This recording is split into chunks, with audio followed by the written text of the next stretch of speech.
Quero mais uma vez cumprimentar a todos com a gloriosa graça e paz do Senhor Jesus.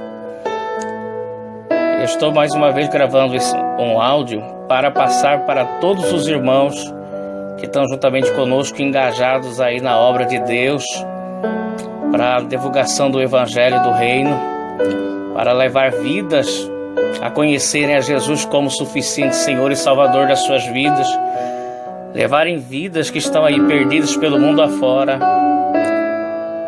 a uma novidade de vida, né? Transportar elas das trevas para a maravilhosa luz de Cristo, né? Porque existem muitas pessoas aí que estão sem conhecimento de Deus e estão sendo destruídos, estão se autodestruindo por não conhecerem a Deus. E nós, como igreja, nós temos que estar preparados para levar essa palavra do Evangelho, a palavra da boa notícia. E por isso que o Senhor Jesus, pelo seu Espírito, tem me dado uma direção desse projeto. Como eu já disse no áudio anterior, que não é um projeto meu, mas é um projeto de Deus. Mas nós colocamos aqui esse nome, batizamos como Missões Atos 13. Como eu já disse no áudio anterior, por que Missão Atos 13? Porque fala sobre a igreja de Antioquia, né? Que foi a primeira igreja missionária, ou seja, a primeira igreja a enviar missionários para levar o Evangelho para outros povos, né? A enviar missionários para anunciar a salvação em Cristo Jesus. Então eu quero aqui, recapitulando aqui, quero que você preste bem atenção no que eu vou dizer aqui em Atos 13:1, onde é o texto-chave desse projeto que o Senhor nos deu como igreja. Diz assim o texto sagrado: na igreja que estava em Antioquia havia alguns profetas e doutores, a saber, Barnabé e Simão, chamado Níger, e Lúcio, Cirineu, e Manaém, que fora criado com Herodes, o tetrarca, e Saulo. O verso 2 diz assim, continuando: e servindo eles ao Senhor, presta bem atenção mais uma vez, e servindo eles ao Senhor e jejuando, disse o Espírito Santo: apartai-me a Barnabé e a Saulo para a obra a que os tenho chamado. Vemos no verso 3, continuando o texto, a igreja, depois de ouvir a voz do Espírito de Deus, continuou jejuando e orando, e pondo sobre eles as mãos, o despediram. Olha só, presta bem atenção. A igreja de Antioquia era uma igreja que estava em total dependência do Espírito Santo. Era uma igreja submissa à voz do Senhor. E vemos isso porque vemos aqui toda a igreja, os líderes da igreja como os membros da igreja, todos em submissão a Deus. Como vemos isso? Porque a igreja orava, a igreja jejuava. Então vemos aqui Atos 13, a igreja de Antioquia, uma igreja que orava, que jejuava, que dependia de Deus, que ansiava por ouvir a voz de Deus, que esperava a direção de Deus. Uma igreja obediente, uma igreja submissa. Amados, não tem como ouvir a voz de Deus se não houver oração, se não houver quebrantamento, se não houver jejum. E vemos aqui que a igreja de Antioquia é chamada da igreja missionária, a primeira igreja que envia missionários, porque a palavra do Senhor diz aqui que a igreja não era uma igreja de propósito, estava numa campanha para tal coisa, não. A igreja vivia em constante oração. Essa era a realidade de vida da igreja. A igreja não precisava de fazer um propósito aqui, outro ali, não. Orava. A oração era constante, era como respirar. A necessidade de buscar a Deus, de buscar a presença de Deus. Então vemos aqui o próprio Deus dando uma direção a essa igreja, dizendo para essa igreja a necessidade de ir além de Antioquia, ir além das fronteiras. Então, jejuando e orando, quando ouviram a voz do Espírito Santo, dizendo: apartai-me a Barnabé e a Saulo, homens de Deus, que dedicaram a sua vida, o tempo da sua vida, não em coisas fúteis e desnecessárias, não, mas eram homens a qual o Senhor já havia encontrado a liberdade para transformá-lo, como o próprio Deus já havia almejado em fazer desses homens um vaso de honra na obra missionária. E vemos aqui Paulo e Barnabé, ou Barnabé e Saulo, como Paulo era chamado.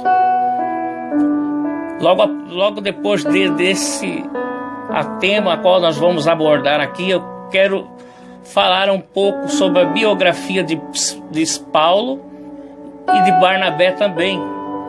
Mas continuando, esses dois homens foram separados por Deus, e a igreja continuou jejuando e orando. E no momento que estavam jejuando e orando, e impondo sobre eles as mãos, os despediram. Amados, nós vemos aqui a responsabilidade da igreja. A igreja, ela tem uma responsabilidade. Ela tem um dever. Vemos aqui a igreja de Antioquia impondo as mãos, como lemos em Atos 13:3. Impondo sobre eles as mãos, os despediram. Presta bem atenção, companheiro e companheira de obra. Preste bem atenção no que o Senhor tem me chamado a atenção, para que aquilo que o Senhor tem passado para mim, eu estou passando para você, porque eu tenho uma responsabilidade espiritual como líder da igreja, como pastor, de passar para você uma direção de Deus, obreiro. Uma direção de Deus para você que quer fazer a missão de levar a palavra. Impondo sobre eles as mãos, o despediram. O ato de impor as mãos era uma identificação com os obreiros quanto ao chamado do Espírito Santo. Os líderes da igreja estavam confirmando que estariam juntos com os servos chamados na realização da obra de Deus. Eram os líderes dizendo assim para Barnabé e para Saulo: olha, nós estamos enviando vocês na direção do Espírito, em obediência à voz de Deus, e estendemos as mãos sobre vocês para dizer para vocês que vocês não estarão sozinhos nessa caminhada. Vocês estarão contando com a nossa cobertura espiritual. com as nossas orações de jejum e com aquilo que nós, como igreja em Antioquia, podemos oferecer, nós vamos oferecer para ajudar a esse evangelho ir além das fronteiras. Meu amado, minha amada, meu companheiro, minha companheira de obra de Deus, eu quero dizer aqui que é o anjo da igreja, ou o líder espiritual do rebanho, é ele que tem a função principal de apacentar as ovelhas e de receber a orientação do Senhor no desempenho da missão. Depois você pode conferir ali em Apocalipse do capítulo 2, no versículo 1, a qual o Senhor Jesus visitou as 7 igrejas da Ásia e falou com cada igreja através do anjo da igreja. Se você analisar bem, que para cada igreja que o Senhor visitara, ele tinha uma direção específica conforme a necessidade daquela igreja. Por isso que nós temos que entender e respeitar a autoridade e a direção espiritual em que o Senhor, como cabeça da igreja, dá para o anjo da igreja. Nós temos que entender a necessidade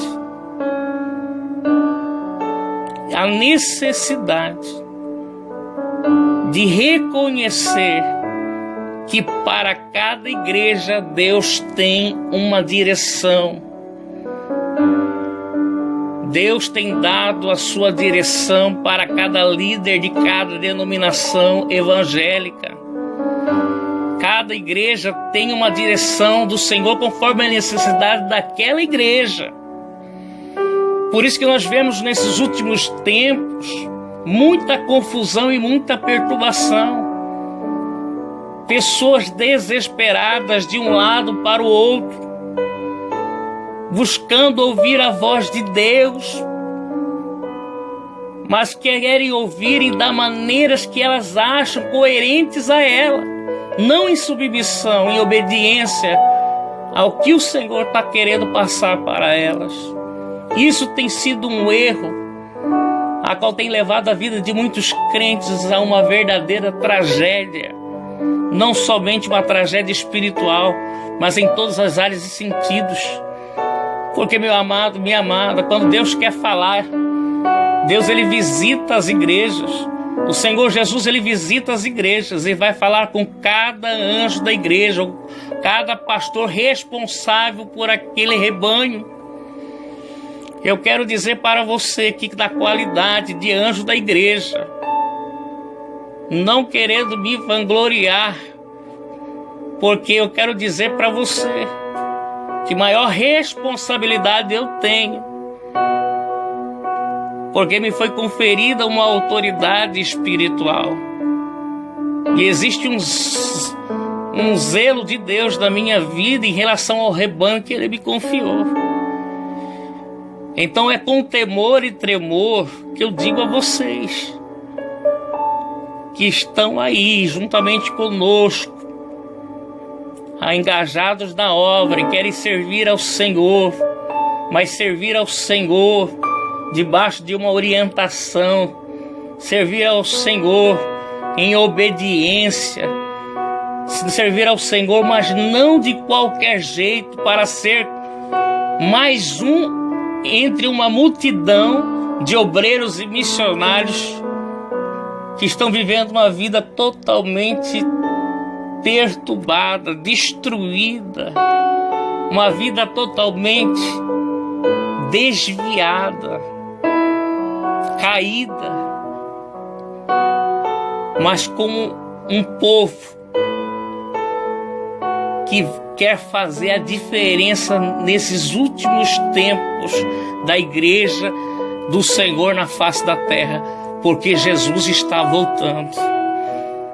Por isso que eu quero orientar você, meu companheiro e minha companheira de obra, a entender os propósitos e os desígnios de Deus, passar a você essa direção, essa luz de Deus, a qual você vai fazer a obra de Deus não no escuro, como muitas pessoas têm feito a obra de Deus de qualquer jeito e têm enfiado o pé pelas mãos, mas fazendo a obra de Deus, você na luz de Deus, na direção de Deus. Ou seja, você não andará no escuro, você terá a visão de Deus. Amado, este tema é de suma importância no mundo em que vivemos, porque estamos vivendo num mundo repleto de autoridades. Temos que entender que nascemos debaixo de autoridade, crescemos sob autoridades diversificadas. Eu quero dizer para você que Deus já propõe o princípio da autoridade. Deus é a fonte de toda autoridade do universo, no universo. O próprio Deus estabeleceu este sistema de autoridade a fim de se manifestar onde quer que as pessoas encontrem a autoridade, elas vão encontrar Deus, porque Deus é a própria autoridade. Toda autoridade vem dele, e não há autoridade que não seja constituída pela autoridade maior do universo, soberana do universo, que é o Senhor Deus. Em Romanos, no capítulo 13, no versículo 1, vemos aqui o texto: toda alma esteja sujeita às autoridades superiores, porque não há autoridade que não venha de Deus, e as autoridades que há foram ordenadas por Deus. Uma das grandes dificuldades das pessoas hoje é aceitarem e respeitarem as autoridades. Isto se dá também no meio cristão, de as pessoas aceitarem a autoridade espiritual delegada por Deus na sua igreja. Amado, eu quero ficar aqui por enquanto, que você reflita sobre o que eu estou passando da parte do Senhor para você. Eu não estou tentando levar você a ficar refém de um jugo humano, mas de um jugo divino. Jesus mesmo, ele diz: o meu jugo é suave e o meu fardo é leve, vinde a mim. Então é isso que eu quero passar para vocês, que pelo amor de Deus, vocês atentem para ouvir o que o Senhor está falando com cada um de nós. Amém, amados? Deus abençoe a todos, em nome do Senhor Jesus.